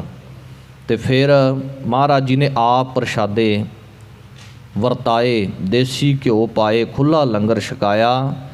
ਅਤੇ ਮਹਾਰਾਜ ਜੀ ਕਹਿਣ ਲੱਗੇ, ਭਾਈ ਪੰਡਤੋ ਤੁਸੀਂ ਕੱਲ੍ਹ ਨੂੰ ਫਿਰ ਇਸੇ ਤਰ੍ਹਾਂ ਆਉਣਾ, ਇਸੇ ਤਰ੍ਹਾਂ ਤੁਹਾਨੂੰ ਸਭ ਕੁਝ ਮਿਲੇਗਾ। ਅਤੇ ਅੱਗੋਂ ਪੰਡਤ ਕਹਿਣ ਲੱਗੇ, ਆਹ ਚੱਕੋ ਤੁਹਾਡੀ ਮਾਲਾ, ਸਾਡੇ ਤੋਂ ਨਾਮ ਨਹੀਂ ਜਪਿਆ ਜਾਂਦਾ। ਧਰਮ ਦਾ ਉਪਦੇਸ਼ ਕਰਨ ਵਾਲੇ ਉਹ ਪਾਂਡੇ ਜਿਨ੍ਹਾਂ ਨੂੰ ਮਹਾਰਾਜ ਨੇ ਕਿਹਾ ਸੀ ਖੁੱਲ੍ਹਾ ਸਮਾਂ ਤੁਹਾਡੇ ਕੋਲੇ, ਤੁਸੀਂ ਪ੍ਰਮਾਤਮਾ ਦਾ ਨਾਮ ਜਪੋ, ਅਸੀਂ ਤੁਹਾਨੂੰ ਧਨ ਪੱਖੋਂ ਕੋਈ ਤੋਟ ਨਹੀਂ ਆਉਣ ਦੇਵਾਂਗੇ, ਉਹ ਵੀ ਹੱਥ ਖੜ੍ਹੇ ਕਰ ਗਏ। ਇਸ ਕਰਕੇ ਮਹਾਰਾਜ ਸੱਚੇ ਪਾਤਸ਼ਾਹ ਦੇ ਬਚਨ ਆਖਣ ਔਖਾ, ਸਾਚਾ ਨਾਉ ਵਿਧੀ ਦੱਸਤੀ, ਸਾਚੇ ਨਾਮ ਕੀ ਲਾਗੈ ਭੂਖ ਉਤ ਭੂਖੈ ਖਾਏ, ਚੱਲਿਆ ਹੈ ਦੁਖ ਸੋ ਕਿਉ ਵਿਸਰੈ, ਮੇਰੀ ਮਾਏ ਸਾਚਾ ਸਾਹਿਬ ਸਾਚੈ ਨਾਏ। ਉਹ ਸੱਚਾ ਵਾਹਿਗੁਰੂ ਹੈ, ਉਹ ਕਿਉਂ ਵਿਸਰੇ, ਉਹ ਕਿਉਂ ਭੁੱਲੇ। ਕਬੀਰ ਸਾਹਿਬ ਕਹਿ ਰਹੇ ਨੇ, ਇੱਕ ਅਵਕਟ ਘਾਟੀ ਰਾਮ ਕੀ ਤਹਿ ਚੜ੍ਹ ਰਹਿਓ ਕਬੀਰ। ਘਾਟੀ ਤੇ ਬੜੀ ਔਖੀ ਹੈ, ਰਾਹ ਤੇ ਬੜਾ ਔਖਾ ਹੈ, ਪਰ ਅਸੀਂ ਇਸ ਰਾਹ ਤੇ ਚੜ੍ਹ ਗਏ, ਅਸੀਂ ਪ੍ਰਮਾਤਮਾ ਦੇ ਨਾਮ ਨਾਲ ਜੁੜ ਗਏ। ਬਾਕੀ ਜਿੰਨੇ ਲੋਕ ਸਨ ਉਹ ਪੰਡਤਾਂ ਦੇ ਮਗਰ ਚੱਲੇ, ਉਹ ਵਹਿਮ ਭਰਮ ਦੇ ਵਿੱਚ ਪੈ ਗਏ। कबीर दुनिया के दोखे मुआ चालत कुल की कान। ਦੁਨੀਆ ਕੈ ਦੋਖੈ ਮੁਆ ਚਾਲਤ ਕੁਲ ਕੀ ਕਾਨ। ਆਪਣੀ ਕੁਲ ਅਨੁਸਾਰ ਕਿ ਮੈਂ ਬੜੀ ਵੱਡੀ ਕੁਲ ਦੇ ਵਿੱਚ ਪੈਦਾ ਹੋਇਆ, ਮੈਂ ਉੱਚ ਜਾਤੀ ਵਾਲਾ, ਸਾਡੀ ਕੁਲ ਅਨੁਸਾਰ ਆਹ ਕਰਮ ਹੁੰਦਾ ਹੈ, ਆਹ ਕਰਮ ਹੁੰਦਾ ਹੈ। ਕਬੀਰ ਸਾਹਿਬ ਕਹਿਣ ਲੱਗੇ, ਹੇ ਜਾਤ ਦੇ ਅਭਿਮਾਨੀ ਮਨੁੱਖ, ਤੂੰ ਆਪਣੀ ਜਾਤ ਕਰਕੇ ਇਹ ਜਿਹੜਾ ਮਨੁੱਖਾ ਜਨਮ ਹੈ ਇਹਨੂੰ ਗਵਾ ਰਿਹਾ ਹੈ। ਦੁਨੀਆ ਕੇ ਦੋਖੇ ਮੁਆ ਚਾਲਤ ਕੁਲ ਕੀ ਕਾਨ। ਆਪਣੀ ਕੁਲ ਦੀ ਲੱਜਾ ਨੂੰ ਮੁੱਖ ਰੱਖ ਰਿਹਾ ਹੈ, ਬਲਕਿ ਇਸ ਦੇ ਉਲਟ ਤੂੰ ਇਹ ਗੱਲ ਕਹਿ ਰਿਹਾ ਹੈ ਕਿ ਜਿਹੜੇ ਰੱਬ ਦਾ ਨਾਂ ਲੈਂਦੇ ਨੇ ਇਹ ਤਾਂ ਵਿਹਲੜ ਲੋਕ ਨੇ, ਜਿਹੜੇ ਗੁਰੂ ਘਰ ਜਾਂਦੇ ਨੇ, ਮੰਦਰਾਂ ਦੇ ਵਿੱਚ ਜਾਂਦੇ ਨੇ, ਸੇਵਾ ਕਰਦੇ ਨੇ, ਸਤ ਸੰਗਤ ਕਰਦੇ ਨੇ, ਇਹ ਤਾਂ ਵਿਹਲਿਆਂ ਦਾ ਕੰਮ ਹੈ। ਇਸ ਤਰ੍ਹਾਂ ਭਾਈ ਤੂੰ ਹੰਕਾਰ ਦੇ ਵਿੱਚ ਆਪਣਾ ਆਪ ਖਰਾਬ ਕਰ ਰਿਹਾ ਹੈ। तब कुल किसका लाज सी जाबले तरहे मसान। ਕਬੀਰ ਸਾਹਿਬ ਕਹਿਣ ਲੱਗੇ, ਉਦੋਂ ਤੇਰੀ ਕੁਲ ਕਿੱਥੇ ਜਾਵੇਗੀ, ਤੇਰਾ ਵਡੱਪਣ ਜਿਹੜਾ ਤੂੰ ਜਾਤ ਦਾ ਅਭਿਮਾਨੀ ਬਣਿਆ ਫਿਰਦਾ ਹੈ। ਜਦੋਂ ਤੇਰਾ ਸਰੀਰ ਪਾਂਚ ਤਤ ਕੋ ਤਨ ਰਚਿਓ ਜਨ ਹੋ ਚਤੁਰ ਸੁਜਾਨ, ਜਿਹ ਤੇ ਉਪਜਿਓ ਨਾਨਕਾ ਲੀਨ ਤਾਹੇ ਮਹਿਮਾਨ। ਉਦੋਂ ਫਿਰ ਜਦੋਂ ਤੈਨੂੰ ਮਸਾਣਾਂ ਦੇ ਵਿੱਚ, ਕਬਰਾਂ ਦੇ ਵਿੱਚ ਲੈ ਜਾਣਗੇ ਇਸ ਦੇਹ ਨੂੰ ਚੱਕ ਕਰਕੇ, ਉਦੋਂ ਤੇਰੀ ਜਿਹੜੀ ਕੁਲ ਹੈ, ਤੇਰੀ ਜਾਤ ਪਾਤ ਜੋ ਹੈ, ਉਦੋਂ ਕੀ ਕਰੇਗਾ। ਤਬ ਕੁਲ ਕਿਸ ਕਾ ਲਾਜ ਸੀ, ਉਦੋਂ ਫਿਰ ਤੇਰੀ ਜਿਹੜੀ ਇਹ ਲੱਜਿਆ ਹੋਣੀ ਹੈ, ਉਦੋਂ ਕੀ ਕਰੇਗਾ। कबीर डूबह गोरे बापरे ਬਹੁ ਲੋਗਨ ਕੀ ਕਾਨ। ਕਾਨ ਦਾ ਅਰਥ ਇੱਥੇ ਕਾਣ ਲਿਆ ਗਿਆ ਹੈ ਕਿ ਲੋਕਾਂ ਦੇ ਵਿੱਚ ਨੁਕਸ ਕੱਢੀ ਜਾਣਾ ਹੈ। ਕਿਸੇ ਤੋਂ ਸੁਣਿਆ ਤੇ ਕਹਿਣਾ ਨਹੀਂ ਇਹ ਵੀ ਠੀਕ ਨਹੀਂ, ਫਲਾਨਾ ਬੰਦਾ ਵੀ ਠੀਕ ਨਹੀਂ, ਉਹ ਵੀ ਠੀਕ ਨਹੀਂ, ਆਹ ਵੀ ਠੀਕ ਨਹੀਂ, ਕਹਿਣ ਲੱਗੇ ਲੋਕਾਂ ਦੇ ਵਿੱਚ ਹੀ ਨੁਕਸ ਕੱਢੀ ਜਾਣਾ। ਡੁੱਬ ਹੋ ਗੇਰੇ, ਡੁੱਬ ਹੈ ਗੋਰੇ ਬਾਪੁਰੇ, ਬਹੁ ਲੋਗਨ ਕੀ ਕਾਣ। ਦੂਸਰਾ ਅਰਥ ਜਿਹੜਾ ਕੀਤਾ ਮਿਲਦਾ ਹੈ, ਡੁੱਬ ਹੈ ਗੋਰੇ ਬਾਪੁਰੇ ਬਹੁ ਲੋਗਨ ਕੀ ਕਾਨ। ਲੋਕਾਂ ਦੀ ਇੱਜ਼ਤ ਰੱਖਦਾ ਹੋਇਆ, ਲੋਕਾਚਾਰੀ ਰੱਖਦਾ ਹੋਇਆ, ਭਾਵ ਪਰਮਾਤਮਾ ਦੇ ਨਾਮ ਤੋਂ ਭੱਜ ਰਿਹਾ ਹੈ, ਵਾਹਿਗੁਰੂ ਦੇ ਨਾਮ ਨੂੰ ਪਾਸੇ ਕਰਕੇ ਕੇਵਲ ਲੋਕਾਚਾਰੀ ਵੇਖ ਰਿਹਾ ਹੈ। ਮਹਾਰਾਜ ਜੀ ਕਹਿੰਦੇ ਉਹ ਭਾਈ ਇਹਨਾਂ ਦੁਨੀਆ ਨੇ ਖੁਸ਼ ਨਹੀਂ ਹੋਣਾ, ਇਹਨਾਂ ਦੁਨੀਆ ਨੂੰ ਖੁਸ਼ ਕਰਦਾ ਕਰਦਾ ਤੂੰ ਆਪ ਮਰ ਜਾਏਗਾ। ਡੁੱਬ ਹੈ ਗੋਰੇ ਬਾਪੁਰੇ, ਬਾਪੁਰੇ ਦਾ ਅਰਥ ਹੈ ਵਿਚਾਰਾ। ਉਹ ਵਿਚਾਰਿਆ ਤੂੰ ਲੋਕਾਂ ਨੂੰ ਖੁਸ਼ ਨਾ ਕਰ। ਇਹ ਦੁਨੀਆ ਦੇ ਜਿਹੜੇ ਨੇ ਦੋ ਪਾਸੇ ਦੰਦੇ ਨੇ, ਦਾਤੀ ਦੇ ਇੱਕ ਪਾਸੇ ਹੈ, ਦੁਨੀਆ ਦੇ ਦੋ ਪਾਸੇ ਨੇ। ਇਹਨਾਂ ਨੇ ਕਿਸੇ ਤਰ੍ਹਾਂ ਨਹੀਂ ਰੱਜਣਾ। ਜਿਵੇਂ ਉਹ ਕਹਾਵਤ ਬੜੀ ਪ੍ਰਚਲਿਤ ਹੈ ਕਿ ਇੱਕ ਵਾਰ ਇੱਕ ਪਿਤਾ ਆਪਣੇ ਬੱਚੇ ਦੇ ਨਾਲ, ਇੱਕ ਗਧਾ ਹੈ, ਗਧੇ ਦੇ ਉੱਪਰ ਬੱਚੇ ਨੂੰ ਬਹਾਇਆ ਹੈ ਤੇ ਤੁਰਿਆ ਜਾ ਰਿਹਾ। ਕੋਈ ਰਾਹੀ ਮਿਲਿਆ, ਉਹ ਕਹਿਣ ਲੱਗਾ ਉਹ ਕਿੱਡਾ ਨਿਰਦਈ ਹੈ ਬੱਚਾ ਕਿ ਇਹ ਜਵਾਨ ਹੈ, ਪਿਤਾ ਤੁਰ ਕੇ ਜਾ ਰਿਹਾ ਹੈ, ਕਿੱਡੀ ਮਾੜੀ ਗੱਲ ਹੈ। ਉਹਦੇ ਕੰਨੀ ਆਵਾਜ਼ ਪਈ, ਕਹਿਣ ਲੱਗੇ ਪਿਤਾ ਜੀ ਇਹ ਠੀਕ ਨਹੀਂ, ਤੁਸੀਂ ਇਹਦੇ ਉੱਪਰ ਸਵਾਰੀ ਕਰੋ, ਮੈਂ ਤੁਰ ਕੇ ਜਾਣਾ। ਹੁਣ ਪਿਤਾ ਗਧੇ ਦੇ ਉੱਪਰ ਸਵਾਰ ਹੋਇਆ। ਪਹਿਲੇ ਜ਼ਮਾਨਿਆਂ ਦੇ ਵਿੱਚ ਗਧਾ ਜਿਹੜਾ ਸਵਾਰੀ ਵਜੋਂ ਹੀ ਵਰਤਿਆ ਜਾਂਦਾ ਸੀ। ਅੱਜ ਕੱਲ੍ਹ ਆਪਾਂ ਇਹਨੂੰ ਥੋੜ੍ਹਾ ਮਾੜਾ ਗਿਣਦੇ ਹਾਂ। ਹਜੇ ਵੀ ਕਈ ਇਲਾਕਿਆਂ ਦੇ ਵਿੱਚ ਭਾਰ ਢੋਣ ਦੇ ਜਿਹੜੀ ਹੈ ਵਰਤੋਂ ਦੇ ਵਿੱਚ, ਪਾਕਿਸਤਾਨ ਦੇ ਇਲਾਕੇ ਦੇ ਵਿੱਚ, ਮਾਝੇ ਦੇ ਇਲਾਕੇ ਦੇ ਵਿੱਚ ਹਜੇ ਵੀ ਕਈ ਥਾਈਂ ਵਰਤਿਆ ਜਾਂਦਾ ਹੈ। ਪਿਤਾ ਸਵਾਰ ਹੋਇਆ, ਪੁੱਤਰ ਤੁਰ ਕੇ ਜਾ ਰਿਹਾ। ਇੱਕ ਹੋਰ ਰਾਹਗੀਰ ਮਿਲਿਆ, ਕਹਿਣ ਲੱਗਾ ਕਿੱਡਾ ਨਿਰਦਈ ਪਿਓ ਹੈ, ਪੁੱਤਰ ਤੁਰ ਕੇ ਜਾ ਰਿਹਾ, ਆਪ ਉੱਪਰ ਸਵਾਰ ਹੈ। ਉਹ ਵੀ ਥੱਲੇ ਉਤਰ ਗਿਆ। ਦੋ ਗੱਲਾਂ ਹੋਈਆਂ। ਹੁਣ ਗਧਾ ਖਾਲੀ ਜਾ ਰਿਹਾ ਹੈ, ਪਿਤਾ ਪੁੱਤਰ ਤੁਰ ਕੇ ਜਾ ਰਹੇ ਨੇ, ਤੇ ਕੋਈ ਰਾਹਗੀਰ ਫੇਰ ਮਿਲਿਆ, ਕਹਿਣ ਲੱਗੇ ਉਹ ਕਿੱਡੇ ਪਾਗਲ ਲੋਕ ਹੈ, ਕੋਲ ਸਵਾਰੀ ਹੈ, ਦੋਵੇਂ ਤੁਰ ਕੇ ਜਾ ਰਹੇ ਨੇ। ਕਹਿਣ ਤੋਂ ਭਾਵ ਇਹ ਕਿ ਦੁਨੀਆ ਕਿਸੇ ਪਾਸੇ ਨਹੀਂ ਰੱਜਦੀ। ਕਬੀਰ ਸਾਹਿਬ ਕਹਿਣ ਲੱਗੇ ਭਾਈ ਦੁਨੀਆ ਦੀ ਨਾ ਦੇਖ, ਉਸ ਪ੍ਰਮਾਤਮਾ ਦੇ ਨਾਮ ਨੂੰ ਸੰਭਾਲ। ਦੁਨੀਆ ਦੀ ਲਾਜ ਰੱਖਦਾ ਰੱਖਦਾ ਤੂੰ ਇੱਕ ਦਿਨ ਆਪ ਖਤਮ ਹੋ ਜਾਵੇਂਗਾ। ਪਾਰੋਸੀ ਕੇ ਜੋ ਹੁਆ ਤੂੰ ਆਪਣੇ ਪੀ ਜਾਨ। ਪਾਰੋਸੀ ਆਪਣੇ ਗੁਆਂਢ ਵਿੱਚ ਵੇਖ, ਗੁਆਂਢ ਤੋਂ ਭਾਵ ਆਸੇ ਪਾਸੇ ਵੇਖ ਕਿ ਜਿਹੜਾ ਵੀ ਕੋਈ ਮਨੁੱਖ ਸੰਸਾਰ 'ਤੇ ਜਨਮ ਲੈ ਕੇ ਆਇਆ ਉਹਨੇ ਇੱਕ ਦਿਨ ਚਲੇ ਜਾਣਾ ਹੈ।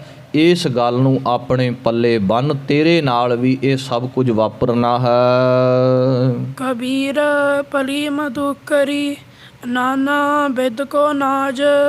ਕਬੀਰ ਸਾਹਿਬ ਕਹਿਣ ਲੱਗੇ ਜਿਹੜੀ ਮਧੂਕਰੀ ਹੈ, ਮਧੂਕਰੀ ਪਿੱਛੇ ਵੀ ਆਪਾਂ ਕਈ ਸ਼ਲੋਕਾਂ ਦੇ ਵਿੱਚ ਸ਼ਬਦ ਵਰਤਿਆ ਗਿਆ, ਜਿਹੜਾ ਭੋਜਨ ਸਾਧੂ ਜਨ ਮਹਾਤਮਾ ਜਨ ਨਗਰ ਦੇ ਵਿੱਚੋਂ ਚੱਲ ਫਿਰ ਕੇ ਇਕੱਠਾ ਕਰਦੇ ਨੇ, ਫਿਰ ਛਕਦੇ ਨੇ। ਕਬੀਰ ਸਾਹਿਬ ਕਹਿਣ ਲੱਗੇ ਉਹ ਮਧੂਕਰੀ ਚੰਗੀ ਹੈ। ਨਾਨਾ ਬਿਦ ਕੋ ਨਾਜ, ਉਹਦੇ ਵਿੱਚ ਪਤਾ ਹੀ ਨਹੀਂ ਕਿਹਦੇ ਕਿਹਦੇ ਘਰੋਂ ਕੀ ਕੁਝ ਮਿਲਿਆ ਹੈ, ਕਿੱਥੋਂ ਜਹਾਂ ਦਾਣੇ ਤਹਾਂ ਖਾਣੇ, ਨਾਨਕਾ ਸੱਚ ਹੈ ਦੇ ਬਚਨਾਂ ਅਨੁਸਾਰ। ਕਿਸੇ ਦੇ ਘਰੋਂ ਕੋਈ ਦਾਲ ਹੈ, ਕਿਸੇ ਘਰੋਂ ਸਬਜ਼ੀ ਹੈ, ਜੋ ਆਪਾਂ ਗਜਾ ਦੇ ਰੂਪ ਦੇ ਵਿੱਚ ਦੇਖਦੇ ਹਾਂ। ਕਾਰ ਸੇਵਾ ਡੇਰਿਆਂ ਦੇ ਵਿੱਚ ਅੱਜ ਵੀ ਪੰਜਾਬ ਦੇ ਵਿੱਚ ਇਸ ਤਰ੍ਹਾਂ ਭੋਜਨ ਜਿਹੜਾ ਹੈ ਉਹ ਇਕੱਠਾ ਕੀਤਾ ਜਾਂਦਾ ਹੈ। ਕਬੀਰ ਸਾਹਿਬ ਕਹਿਣ ਲੱਗੇ ਉਸ ਨੂੰ ਸ਼ਬਦ ਵਰਤਿਆ ਜਾਂਦਾ ਹੈ ਮਧੂਕਰੀ। ਕਹਿਣ ਲੱਗੇ ਉਹ ਭਲੀ ਹੈ। ਨਾਨਾ ਬਿਦ ਕੋ ਨਾਜ, ਅਨੇਕਾਂ ਤਰ੍ਹਾਂ ਦਾ ਉਹਦੇ ਵਿੱਚ ਅਨਾਜ ਇਕੱਠਾ ਹੋ ਜਾਂਦਾ ਹੈ। ਦਾਵਾ ਕਾਹੂ ਕੋ ਨਹੀਂ ਵੱਡਾ ਦੇਸ ਵੱਡ ਰਾਜ। ਹੁਣ ਵੱਡਾ ਦੇਸ ਵੱਡ ਰਾਜ ਸ਼ਬਦ ਵਰਤਿਆ ਹੈ ਕਬੀਰ ਸਾਹਿਬ ਨੇ। ਕਹਿਣ ਲੱਗੇ ਉਸ ਅਨਾਜ ਦੇ ਉੱਪਰ ਕਿਸੇ ਦਾ ਦਾਵਾ ਨਹੀਂ। ਕੋਈ ਇਹ ਨਹੀਂ ਕਹਿ ਸਕਦਾ ਕਿ ਇਹ ਸਾਡਾ ਅਨਾਜ ਹੈ, ਕਿਉਂਕਿ ਉਹ ਤਾਂ ਪਤਾ ਹੀ ਨਹੀਂ ਕਿਸੇ ਘਰੋਂ ਪਾ, ਕਿਸੇ ਘਰੋਂ ਦੋ ਪਾ, ਕਿਸੇ ਘਰੋਂ ਇੱਕ ਸੇਰ, ਕੋਈ ਗਿਣਤੀ ਮਿਣਤੀ ਨਹੀਂ, ਸਾਰਿਆਂ ਕੋਲੋਂ ਆਇਆ ਹੈ। ਇਸ ਕਰਕੇ ਉਹਦੇ ਉੱਪਰ ਕਿਸੇ ਦਾ ਦਾਵਾ ਨਹੀਂ। ਕਬੀਰ ਸਾਹਿਬ ਕਹਿਣ ਲੱਗੇ ਦਾਵਾ ਕਾਹੂ ਕੋ ਨਹੀਂ ਵੱਡਾ ਦੇਸ ਵੱਡ ਰਾਜ। ਹੁਣ ਇੱਥੇ ਰਾਜ ਦੀ ਗੱਲ ਕਿਹੜੀ ਹੈ, ਵੱਡਾ ਦੇਸ਼ ਕਿਹੜਾ ਹੈ? ਇੱਥੋਂ ਕਬੀਰ ਸਾਹਿਬ ਨੇ ਇਹ ਸਮਝਾਇਆ ਕਿ ਭਾਈ ਆਪਣਾ ਆਪ ਛੱਡ ਕੇ ਜਦੋਂ ਪਰਮਾਤਮਾ ਦੇ ਸਹਾਰੇ ਹੋ ਜਾਈਏ ਨਾ, ਤੇ ਉਦੋਂ ਫਿਰ ਸਗਲੀ ਧਰਤੀ ਸਾਧ ਕੀ। ਸਾਰੀ ਧਰਤੀ ਸਾਧੂਆਂ ਦੀ ਹੈ। ਤੇ ਜਿੱਥੇ ਵੀ ਉਹ ਜਾਂਦੇ ਨੇ ਤੇ ਇਹ ਜਿਹੜਾ ਅੰਨ ਪ੍ਰਸ਼ਾਦਾ ਹੈ ਉਸ ਅਕਾਲ ਪੁਰਖ ਵਾਹਿਗੁਰੂ ਦਾ ਦਿੱਤਾ ਹੋਇਆ ਸਮਝ ਕੇ ਛਕਦੇ ਨੇ, ਕਿਉਂਕਿ ਜਦੋਂ ਉਹਨਾਂ ਨੇ ਛਕਣਾ ਹੀ ਮਧੂਕਰੀ ਰੂਪ ਦੇ ਵਿੱਚ ਹੈ, ਜਦੋਂ ਛਕਣਾ ਹੀ ਮੰਗ ਕੇ ਹੈ, ਛਕਣਾ ਹੀ ਵਾਹਿਗੁਰੂ ਦੇ ਹੁਕਮ ਦੇ ਵਿੱਚ ਹੈ, ਤੇ ਫਿਰ ਤੇ ਜਿੱਥੇ ਜਾਣ, ਜਿਸ ਤਰ੍ਹਾਂ ਨਿਹੰਗਾਂ ਸਿੰਘਾਂ ਦੇ ਵਿੱਚ ਇੱਕ ਬੋਲਾ ਵਰਤਿਆ ਜਾਂਦਾ ਹੈ ਕਿ ਡਾਂਗ ਤੇ ਡੇਰਾ। ਡਾਂਗ ਤੇ ਡੇਰਾ ਭਾਵ ਕਿ ਆਪਣਾ ਕੋਈ ਪੱਕਾ ਥਾਂ ਹੀ ਨਹੀਂ, ਜਿੱਥੇ ਜਾ ਕੇ ਡੇਰਾ ਲਾ ਲਿਆ ਉੱਥੇ ਅੰਨ ਪ੍ਰਸ਼ਾਦਾ ਛਕ ਲਿਆ। ਕਬੀਰ ਸਾਹਿਬ ਕਹਿਣ ਲੱਗੇ ਸਾਧੂਆਂ ਦਾ ਰਹਿਣ ਸਹਿਣ ਵੀ ਇਸੇ ਤਰ੍ਹਾਂ ਹੁੰਦਾ ਹੈ। ਉਹ ਕਦੇ ਵੀ ਆਪਣਾ ਜਿਹੜਾ ਨਹੀਂ ਕਿਤੇ ਬਣਾਉਂਦੇ ਤੇ ਨਾ ਹੀ ਕਿਤੇ ਜਣਾਉਂਦੇ ਹਨ। ਦਾਵਾ ਕਾਹੂ ਕੋ ਨਹੀਂ ਬੜਾ ਦੇਸ਼ ਬੜ ਰਾਜ। ਦੂਸਰਾ ਅਰਥ ਜੋ ਮਹਾਂਪੁਰਖਾਂ ਨੇ ਕੀਤਾ, ਕਬੀਰ ਭਲੀ ਮਧੂਕਰੀ ਨਾਨਾ ਬਿਦ ਕੋ ਨਾਚ। ਮਧੂਕਰੀ ਸ਼ਬਦ ਜਿਹੜਾ ਹੈ ਉਹ ਭਗਤੀ ਤੋਂ ਲਿਆ ਗਿਆ। ਕਹਿਣ ਲੱਗੇ ਪ੍ਰਮਾਤਮਾ ਦੀ ਭਗਤੀ ਜਿਹੜੀ ਚੰਗੀ ਹੈ, ਨਾਨਾ ਬਿਦ ਕੋ ਨਾਚ, ਇਹਦੇ ਵਿੱਚ ਸਤ, ਸੰਤੋਖ, ਸਬਰ ਬੜੇ ਸ਼ੁਭ ਗੁਣ ਛੁਪੇ ਹੋਏ ਨੇ। ਜਿਹੜਾ ਬੰਦਾ ਵਾਹਿਗੁਰੂ ਦੀ ਬੰਦਗੀ ਦੇ ਨਾਲ, ਭਗਤੀ ਦੇ ਨਾਲ ਜੁੜਦਾ ਹੈ, ਉਹਦੇ ਅੰਦਰ ਸਬਰ, ਸੰਤੋਖ, ਰਹਿਮ, ਦਇਆ, ਸ਼ਿਮਾ ਸਾਰੇ ਸ਼ੁਭ ਗੁਣ ਪ੍ਰਵੇਸ਼ ਕਰ ਜਾਂਦੇ ਨੇ। ਕਬੀਰ ਸਾਹਿਬ ਵੀ ਇਹੋ ਸਮਝਾਉਂਦੇ ਨੇ ਕਿ ਭਲੀ ਮਧੂਕਰੀ, ਮਧੂਕਰੀ ਤੋਂ ਭਾਵ ਭਗਤੀ, ਵਾਹਿਗੁਰੂ ਦੀ ਭਗਤੀ ਭਲੀ ਹੈ ਕਿਉਂਕਿ ਇਹਦੇ ਨਾਲ ਸ਼ੁਭ ਗੁਣ ਆਉਂਦੇ ਨੇ। ਦਾਵਾ ਕਾਹੂ ਕੋ ਨਹੀਂ ਵੱਡਾ ਦੇਸ਼ ਬੜ ਰਾਜ। ਕਹਿਣ ਲੱਗੇ ਇਸ ਭਗਤੀ ਦੇ ਬਰਾਬਰ ਹੋਰ ਕੋਈ ਵੀ ਦਾਅਵੇ ਨਹੀਂ ਪਹੁੰਚ ਸਕਦੇ, ਕਿਉਂਕਿ ਜਿਨ੍ਹਾਂ ਨੇ ਵਾਹਿਗੁਰੂ ਦੀ ਬੰਦਗੀ ਕੀਤੀ ਹੈ ਉਹ ਸਾਰਾ ਦੇਸ਼, ਕੁੱਲ ਖਲਕਤ ਉਹਨਾਂ ਦੀ ਬਣ ਜਾਂਦੀ ਹੈ। ਭਾਈ ਗੁਰਦਾਸ ਜੀ ਦੇ ਬਚਨ, ਗੁਰੂ ਨਾਨਕ ਦੇ ਪ੍ਰਥਾਏ, ਮਹਾਰਾਜ ਜੀ ਦੇ ਪ੍ਰਥਾਏ। ਇੱਕ ਔਰਾ ਹੁੰਦਾ ਹੈ, ਇੱਕ ਮੰਡਲ ਹੁੰਦਾ ਹੈ। ਹਰ ਇੱਕ ਮਨੁੱਖ ਦੇ ਕੋਲੇ ਉਹ ਆਭਾ ਮੰਡਲ ਹੈ। ਉਹਦੇ ਅੰਦਰ ਕਿੰਨੀ ਕੁ ਊਰਜਾ ਹੈ, ਕਿੰਨੀ ਕੁ ਪਾਵਰ ਹੈ ਕਿ ਉਹਦੀ ਗੱਲ ਨੂੰ ਸੁਣ ਕੇ 1 2 10 20 50 100 ਕਿੰਨੇ ਕੁ ਬੰਦੇ ਪ੍ਰਭਾਵਿਤ ਹੁੰਦੇ ਨੇ।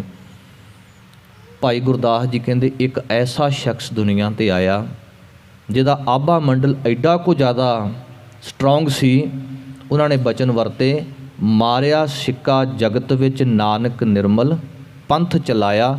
ਉਹਨਾਂ ਦਾ ਆਭਾ ਮੰਡਲ ਆਪਾਂ ਕਈ ਸੰਤ ਮਹਾਤਮਾ ਦੀਆਂ ਜੀਵਨੀਆਂ ਪੜ੍ਹਦੇ, ਸੁਣਦੇ ਜਾਂ ਪ੍ਰਤੱਖ ਵੀ ਦੇਖਦੇ ਹਾਂ ਕਿ ਜਦੋਂ ਅਸੀਂ ਉਹਨਾਂ ਦੇ ਇਲਾਕੇ ਵਿੱਚ ਜਾਂਦੇ ਹਾਂ, ਇਲਾਕੇ ਤੋਂ ਭਾਵ ਜਿੱਥੇ ਉਹ ਬੰਦਗੀ ਕਰ ਰਹੇ ਨੇ, ਉਹ 2 4 5 10 ਪਿੰਡ, ਜਿਨ੍ਹਾਂ ਪਾਤਸ਼ਾਹ ਦਾ ਇੱਕ ਬਚਨ ਹੈ ਗੁਰਬਾਣੀ ਵਿੱਚ, ਚਿੜੀ ਚੁਹਕੀ ਪਹੁ ਫੁੱਟੀ ਵਗਨ ਬਹੁਤ ਤਰੰਗ, ਅਚਰਜ ਰੂਪ ਸੰਤਨ ਰਚੇ ਨਾਨਕ ਨਾਮ ਹੈ ਰੰਗ। ਵਾਹਿਗੁਰੂ ਦੇ ਨਾਮ ਦੇ ਵਿੱਚ ਜਿਹੜੇ ਉਹ ਜੁੜੇ ਹੋਏ ਨੇ, ਕਹਿਣ ਲੱਗੇ ਉਹ ਸੰਤਾਂ ਦੇ ਕੌਤਕ ਹੈ। ਚਿੜੀ ਚੌਕੀ ਪਹੁ ਫੁੱਟੀ ਵਗਨ ਬਹੁਤ ਤਰੰਗ, ਉਹ ਤਰੰਗਾਂ ਨਾਮ ਦੀਆਂ ਉਹ ਜਿੱਥੋਂ ਤੱਕ ਜਾਂਦੀਆਂ ਨੇ ਉਹ ਵੇਵਸ, ਉਹ ਪੋਜ਼ਿਟਿਵ ਵੇਵਸ ਸਾਨੂੰ ਮਹਿਸੂਸ ਹੁੰਦੀਆਂ ਨੇ। ਅਸੀਂ ਦਰਬਾਰ ਸਾਹਿਬ ਜਾਂਦੇ ਹਾਂ, ਦਰਬਾਰ ਸਾਹਿਬ ਦੀ ਪਰਿਕਰਮਾ ਦੇ ਵਿੱਚ ਪੈਰ ਧਰਦਿਆਂ ਹੀ ਸਾਡੇ ਮਨ ਦੇ ਜਿਹੜੇ ਖਿਆਲਾਤ ਨੇ ਉਹ ਬਿਲਕੁਲ ਬਦਲ ਜਾਂਦੇ ਨੇ। ਦੁਨੀਆ ਦੀਆਂ ਗੱਲਾਂ ਬਾਤਾਂ ਬਿਲਕੁਲ ਖਤਮ ਹੋ ਜਾਂਦੀਆਂ ਤੇ ਸਾਡੇ ਮੁੱਖੋਂ ਸੁਭਾਵਕ ਬੋਲ ਨਿਕਲਦੇ, ਧੰਨ ਗੁਰੂ ਰਾਮਦਾਸ, ਧੰਨ ਗੁਰੂ ਰਾਮਦਾਸ। ਇਹ ਆਭਾ ਮੰਡਲ ਹੈ। ਕਬੀਰ ਸਾਹਿਬ ਕਹਿੰਦੇ ਨੇ ਕਿ ਭਾਈ ਵਾਹਿਗੁਰੂ ਦੀ ਬੰਦਗੀ ਦੇ ਵਿੱਚ ਜਿਹੜਾ ਮਨੁੱਖ ਜੁੜ ਗਿਆ ਉਹ ਸਾਰੀ ਵੱਡਾ ਦੇਸ਼ ਬੜ ਰਾਜ, ਕਿਉਂਕਿ ਵਾਹਿਗੁਰੂ ਦਾ ਜਿਹੜਾ ਨਾਮ ਜਪਣ ਵਾਲਾ ਵਾਹਿਗੁਰੂ ਵਿੱਚ ਅਭੇਦ ਹੋਇਆ। ਕਿਉਂਕਿ ਗੁਰੂ ਨਾਨਕ ਸਾਹਿਬ ਦੇ ਪ੍ਰਥਾਏ ਤੇ ਬਚਨ ਭੱਟਾ ਨੇ ਕਹੇ ਕਿ ਅਕਾਲ ਪੁਰਖ ਵਾਹਿਗੁਰੂ ਦਾ ਸਰੂਪ ਆਪ ਨਰਾਇਣ ਕਲਾ ਧਾਰ ਜਗ ਮੈਂ ਪਰਵਰਿਓ, ਨਿਰੰਕਾਰ ਆਕਾਰ ਜੋਤ ਜਗ ਮੰਡਲ ਕਰਿਓ। ਉਹ ਤੇ ਆਪ ਪਰਮਾਤਮਾ ਦਾ ਸਰੂਪ ਸੀ ਤੇ ਇਸੇ ਕਰਕੇ ਕੁੱਲ ਦੁਨੀਆ ਦੇ ਵਿੱਚ ਉਹਨਾਂ ਦੀ ਸ਼ੋਭਾ ਹੋਈ। ਕਬੀਰ ਸਾਹਿਬ ਕਹਿਣ ਲੱਗੇ ਵਾਹਿਗੁਰੂ ਦੀ ਬੰਦਗੀ ਕਰਨ ਵਾਲੇ ਦਾ ਵੀ ਸਾਰਾ ਹੀ ਦੇਸ਼ ਹੁੰਦਾ ਹੈ, ਉਹਦੀ ਵਡਿਆਈ ਸ਼ੋਭਾ ਹੁੰਦੀ ਹੈ। ਕਬੀਰ ਦਾਵੈ ਦਾਚਨ ਹੋਤ ਹੈ, ਨਿਰਦਾਵੈ ਰਹਿ ਨਿਸੰਕ। ਕਬੀਰ ਸਾਹਿਬ ਕਹਿੰਦੇ ਕਦੇ ਵੀ ਭਾਈ ਦਾਵਾ ਨਹੀਂ ਕਰਨਾ ਚਾਹੀਦਾ, ਕਦੇ ਨਹੀਂ ਕਹਿਣਾ ਚਾਹੀਦਾ ਕਿ ਮੈਂ ਆਹ ਕਰ ਸਕਦਾ ਹਾਂ। ਕਹਿਣ ਲੱਗੇ ਨਹੀਂ ਭਾਈ, ਦਾਵੇ ਦਾਜਨ, ਦਾਜਨ ਦਾ ਅਰਥ ਹੁੰਦਾ ਸੜ ਜਾਂਦੇ ਨੇ। ਦਾਵਾ ਨਹੀਂ ਕਰਨਾ ਚਾਹੀਦਾ ਵਾਹਿਗੁਰੂ ਦੇ ਹੁਕਮ ਦੇ ਵਿੱਚ ਕਿ ਜੋ ਕੁਝ ਵੀ ਹੋ ਰਿਹਾ ਹੈ ਹੁਕਮੀ ਹੋਵਨ ਆਕਾਰ, ਹੁਕਮ ਨਾ ਕਹਿਆ ਜਾਈ, ਹੁਕਮੀ ਹੋਵਨ ਜੀ ਹੁਕਮ ਮਿਲੈ ਵਡਿਆਈ। ਇਸ ਕਰਕੇ ਕਹਿੰਦੇ ਭਾਈ ਦਾਵਾ ਨਹੀਂ ਕਰਨਾ ਚਾਹੀਦਾ। ਨਿਰਦਾਵੈ ਰਹੈ ਨਿਸੰਕ, ਬਿਨਾਂ ਕਿਸੇ ਸ਼ੰਕਾ ਤੋਂ ਬਿਲਕੁਲ ਉਸ ਵਾਹਿਗੁਰੂ ਦੇ ਹੁਕਮ ਦੇ ਵਿੱਚ ਰਿਹਾ ਜਾਵੇ ਕਿ ਜੋ ਵਾਹਿਗੁਰੂ ਕਰ ਰਿਹਾ ਹੈ ਉਹ ਸਤ ਹੈ। ਜੋ ਜਨ ਨਿਰਦਾਵੈ ਰਹਿ ਸੋ ਗਨੈ ਇੰਦਰ ਸੋ ਰੰਕ। ਜੋ ਜਨ ਨਿਰਦਾਵੈ ਰਹੈ, ਕਹਿੰਦੇ ਜਿਹੜੇ ਮਨੁੱਖ ਨਿਰਦਾਵੈ ਭਾਵ ਕੋਈ ਦਾਵਾ ਨਹੀਂ ਕਰਦੇ, ਕੇਵਲ ਵਾਹਿਗੁਰੂ ਦੇ ਹੁਕਮ ਦੇ ਵਿੱਚ ਰਹਿੰਦੇ ਨੇ, ਆਪਣਾ ਆਪ ਨਹੀਂ ਜਣਾਉਂਦੇ, ਕਹਿੰਦੇ ਭਾਈ ਮੈਂ ਕੀ ਹਾਂ, ਮੈਂ ਤੇ ਕੁਝ ਵੀ ਨਹੀਂ, ਜੋ ਕੁਝ ਹੈ ਉਹ ਵਾਹਿਗੁਰੂ ਹੈ, ਅਕਾਲ ਪੁਰਖ ਵਾਹਿਗੁਰੂ ਹੈ। ਜੋ ਜਨ ਨਿਰਦਾਵੈ ਰਹੈ ਸੋ ਗਨੈ ਇੰਦਰ ਸੋ ਰੰਕ। ਕਹਿਣ ਲੱਗੇ ਉਹਨਾਂ ਦੇ ਅੱਗੇ ਤੇ ਜਿਹੜਾ ਇੰਦਰ ਦੇਵਤਾ ਹੈ ਉਹ ਕੰਗਾਲ ਹੈ। ਇੰਦਰ ਦੇਵਤਾ ਬੜਾ ਵੱਡਾ ਦੇਵਤਿਆਂ ਦੇ ਵਿੱਚੋਂ, ਕਹਿਣ ਲੱਗੇ ਉਹ ਇੰਦਰ ਤੋਂ ਵੀ ਵੱਡੇ ਨੇ, ਇੰਦਰ ਦੇਵਤੇ ਤੋਂ ਵੀ ਵੱਡੀ ਉਹਨਾਂ ਦੀ ਸ਼ੋਭਾ ਹੈ। ਕਬੀਰ ਪਾਲ ਸਮਹਾ ਸਰਵਰ ਪਰ ਪੀ ਨਾ ਸਕੈ ਕੋਈ ਨੀਰ। ਹੁਣ ਕਹਿਣ ਲੱਗੇ ਸਰੋਵਰ ਤਲਾਬ ਪਾਣੀ ਦੇ ਨਾਲ ਭਰਿਆ ਹੋਇਆ, ਲਬਾ ਲਬ ਬਿਲਕੁਲ ਕਿਨਾਰਿਆਂ ਤੱਕ, ਪਰ ਫਿਰ ਵੀ ਜੇ ਕੋਈ ਪਾਣੀ ਨਾ ਪੀਵੇ ਤੇ ਉੱਥੇ ਸਰੋਵਰ ਦਾ ਤੇ ਕੋਈ ਦੋਸ਼ ਨਹੀਂ ਨਾ, ਤਲਾਬ ਦਾ ਤੇ ਕੋਈ ਦੋਸ਼ ਨਹੀਂ, ਕਿਉਂਕਿ ਪੀਣ ਵਾਲਾ ਹੀ ਕੋਈ ਨਹੀਂ। ਦੂਸਰਾ ਅਰਥ ਜੋ ਅੰਤਰੀ ਅਰਥ ਕੀਤਾ ਗਿਆ ਹੈ, ਪਾਲ ਸਰੋਵਰ ਸਮੂਹਾ ਸਰਵਰ ਭਰਾ, ਸਤ ਸੰਗਤ ਰੂਪੀ ਜਿਹੜਾ ਸਰੋਵਰ ਹੈ ਉਹ ਭਰਿਆ ਪਿਆ ਹੈ। ਰਤਨਾ ਰਤਨ ਪਦਾਰਥ ਬਹੁ ਸਾਗਰ ਭਰਿਆ ਰਾਮ, ਬਾਣੀ ਗੁਰਬਾਣੀ ਲਾਗੇ ਤਿੰਨ ਹੱਥ ਚੜ੍ਹਿਆ ਰਾਮ। ਇਹ ਭਰਿਆ ਹੋਇਆ ਹੈ, ਪਰ ਜੇ ਕੋਈ ਇੱਥੋਂ ਸਤ ਸੰਗਤ ਰੂਪੀ ਸਰੋਵਰ ਦੇ ਵਿੱਚੋਂ ਹੀਰੇ ਮੋਤੀ ਜਵਾਹਰਾਤ ਵਾਹਿਗੁਰੂ ਦੇ ਸ਼ਬਦ ਰੂਪੀ ਪ੍ਰਾਪਤ ਨਹੀਂ ਕਰ ਸਕਦੇ ਤੇ ਫਿਰ ਇੱਥੇ ਸਤ ਸੰਗਤ ਦਾ ਦੋਸ਼ ਨਹੀਂ, ਦੋਸ਼ ਸਾਡੇ ਵਿੱਚ ਹੈ। ਪਾਲ ਸਮੂਹਾ ਸਰਵਰ ਭਰਿਆ ਪਿਆ ਹੈ। ਤੇ ਜਿਹੜੇ ਚੁਗਣ ਵਾਲੇ ਨੇ ਹੀਰੇ ਮੋਤੀ ਹੰਸ ਬਿਰਤੀ ਵਾਲੇ ਜਗਿਆਸੂ ਜਨ, ਉਹ ਸਾਰਾ ਕੁਝ ਲੈ ਜਾਂਦੇ ਨੇ। ਭਾਈ ਗੁਰਦਾਸ ਜੀ ਕਹਿੰਦੇ ਨਾ, ਤੈਸੇ ਗੁਰਬਾਣੀ ਵਿਖੇ ਸਕਲ ਪਦਾਰਥ ਹੈ, ਜੋਈ ਜੋਈ ਖੋਜੈ ਸੋਈ ਸੋਈ ਨਿਪਜਾਵਈ। ਉਹਨਾਂ ਨੂੰ ਪ੍ਰਾਪਤ ਹੋ ਜਾਂਦੇ ਨੇ। ਕਬੀਰ ਸਾਹਿਬ ਕਹਿਣ ਲੱਗੇ ਭਰਿਆ ਪਿਆ ਹੈ।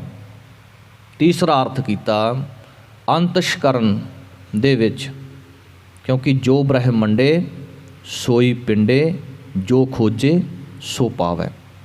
ਜੋ ਬ੍ਰਹਿਮੰਡ ਦੀ ਅਸੀਂ ਗੱਲ ਕਰਦੇ ਹਾਂ, ਬ੍ਰਹਿਮੰਡ ਦੀ ਜਿਹੜੀ ਅਚਰਜਤਾ ਅਸੀਂ ਦੇਖਦੇ ਸੁਣਦੇ ਹਾਂ, ਮਹਾਰਾਜ ਜੀ ਕਹਿੰਦੇ ਸਾਡੇ ਅੰਦਰ ਵੀ ਇੱਕ ਬ੍ਰਹਿਮੰਡ ਹੈ, ਅੰਦਰ ਵੀ ਝਾਤੀ ਮਾਰੀਏ, ਇਹ ਵੀ ਭਰਿਆ ਪਿਆ ਹੈ। ਜੇ ਇਸ ਨੂੰ ਦਿਲ ਮੈਂ ਖੋਜ ਦਿਲੈ ਦਿਲ ਖੋਜੋ, ਇਹੀ ਠੌਰ ਮੁਕਾਮਾ, ਇਹਨੂੰ ਵੀ ਖੋਜ ਕੇ ਲੱਭ ਕੇ ਦੇਖੀਏ। ਕਹਿਣ ਲੱਗੇ ਇਹ ਵੀ ਭਰਿਆ ਪਿਆ ਹੈ, ਤੇ ਜਿਨਨੇ ਹਾਲੇ ਤੱਕ ਖੋਜ ਕੀਤੀ ਨਹੀਂ, ਲੱਭਣ ਦੀ ਕੋਸ਼ਿਸ਼ ਹੀ ਨਹੀਂ ਕੀਤੀ, ਕਹਿਣ ਲੱਗੇ ਫਿਰ ਇਹਦਾ ਦੋਸ਼ ਨਹੀਂ, ਦੋਸ਼ ਤੇ ਉਸ ਲੱਭਣ ਵਾਲੇ ਦਾ ਜਿਹਨੇ ਟਰਾਈ ਹੀ ਨਹੀਂ ਕੀਤਾ। ਭਰਿਆ ਪਿਆ ਹੈ ਸਤ ਸੰਗਤ ਰੂਪੀ ਸਰੋਵਰ। ਤੇ ਕਹਿਣ ਲੱਗੇ ਫਿਰ ਵੀ ਜੇ ਕੋਈ ਇੱਥੋਂ ਨਾਮ ਰੂਪੀ ਜਲ ਪ੍ਰਾਪਤ ਨਹੀਂ ਕਰ ਸਕਿਆ ਕੋਈ ਵੀ, ਭਾਗ ਬੜੇ ਤੈ ਪਾਇਓ ਤੂੰ ਪਰ ਪਰ ਪੀਓ ਕਬੀਰ। ਭਾਗ ਵੱਡੇ ਤੈ ਪਾਇਓ, ਕਬੀਰ ਸਾਹਿਬ ਕਹਿਣ ਲੱਗੇ ਵੱਡਿਆਂ ਭਾਗਾਂ ਕਰਕੇ ਇਹ ਜਿਹੜਾ ਨਾਮ ਰੂਪੀ ਹੀਰਾ ਹੈ ਇਹਦੀ ਪ੍ਰਾਪਤੀ ਹੁੰਦੀ ਹੈ। ਨਾਮ ਰੂਪੀ ਅੰਮ੍ਰਿਤ ਜੋ ਹੈ, ਇਹ ਜੋ ਜਲ ਹੈ, ਨਾਮ ਰੂਪੀ ਜਲ ਹੈ, ਇਹ ਪ੍ਰਾਪਤ ਹੁੰਦਾ ਹੈ। ਤੂੰ ਭਰ ਭਰ ਪੀਓ ਕਬੀਰ, ਇਹਨੂੰ ਭਰ ਭਰ ਕੇ, ਲੱਪਾਂ ਭਰ ਭਰ ਕੇ ਨਾਮ ਨੂੰ ਪੀਣਾ ਕਰ, ਕਿਉਂਕਿ ਬੜੇ ਚੰਗੇ ਕਰਮ ਭਾਗ ਉਦਮ ਹੋਣ, ਫਿਰ ਜਾ ਕੇ ਸਤ ਸੰਗਤ ਦੀਆਂ ਘੜੀਆਂ ਪ੍ਰਾਪਤ ਹੁੰਦੀਆਂ ਹੈ। ਤੇ ਸਤ ਸੰਗਤ ਦੀਆਂ ਘੜੀਆਂ ਜਦੋਂ ਪ੍ਰਾਪਤ ਹੋ ਜਾਵੇ ਤੇ ਇਹਦੇ ਵਿੱਚ ਸ੍ਰੇਸ਼ਟ ਸਰੋਤੇ ਬਣ ਕਰਕੇ ਗੁਰੂ ਦੇ ਨਾਮ ਰਸ ਨੂੰ, ਸ਼ਬਦ ਰਸ ਨੂੰ ਗ੍ਰਹਿਣ ਕੀਤਾ ਜਾਵੇ। ਸਤਿਗੁਰੂ ਧੰਨ ਸ਼੍ਰੀ ਗੁਰੂ ਗ੍ਰੰਥ ਸਾਹਿਬ ਮਹਾਰਾਜ ਜੀ ਦੀ ਪਾਵਨ ਬਾਣੀ ਦੀ ਕਥਾ ਵਿਚਾਰ ਕਰਦਿਆਂ ਹੋਈਆਂ ਬੇਅੰਤ ਭੁੱਲਾਂ ਚੁੱਕਾਂ ਤੋਂ ਖਿਮਾ। ਗੁਰੂ ਕੀ ਸੰਗਤ ਗੁਰੂ ਮਹਾਰਾਜ ਬਖਸ਼ਣਯੋਗ ਹਨ, ਕਿਰਪਾ ਕਰਕੇ ਬਖਸ਼ ਦੇਣਾ ਜੀ। ਅਗਾਂਹ ਤੋਂ ਸਮੱਤ ਬਖਸ਼ਣੀ, ਸ੍ਰੇਸ਼ਟ ਮਤ ਬੁੱਧ ਅਨੁਸਾਰ ਕਥਾ ਵਿਚਾਰ ਕਰ ਸਕੀਏ। ਭੁੱਲਣ ਅੰਦਰ ਸਭ ਕੋ ਅਭੁੱਲ ਗੁਰੂ ਕਰਤਾਰ, ਦੇਹੋ ਸੱਜਣ ਅਸੀਸੜੀਆਂ, ਜਿਉ ਹੋਵੈ ਸਾਹਿਬ ਸਿਉ ਮੇਲ। ਆਖਰੀ ਪੰਕਤੀਆਂ ਪੜ੍ਹ ਕੇ ਸਮਾਪਤੀ ਹੈ ਜੀ। ਕਬੀਰ ਪਾਲ ਸਮਹਾ ਸਰਵਰ ਪਰ ਪੀ ਨ ਸਕੈ ਕੋਈ ਨੀਰ। ਭਾਗ ਬੜੇ ਤੈ ਪਾਇਓ ਤੂੰ ਪਰ ਪਰ ਪੀਓ ਕਬੀਰ। ਵਾਹਿਗੁਰੂ ਜੀ ਕਾ ਖਾਲਸਾ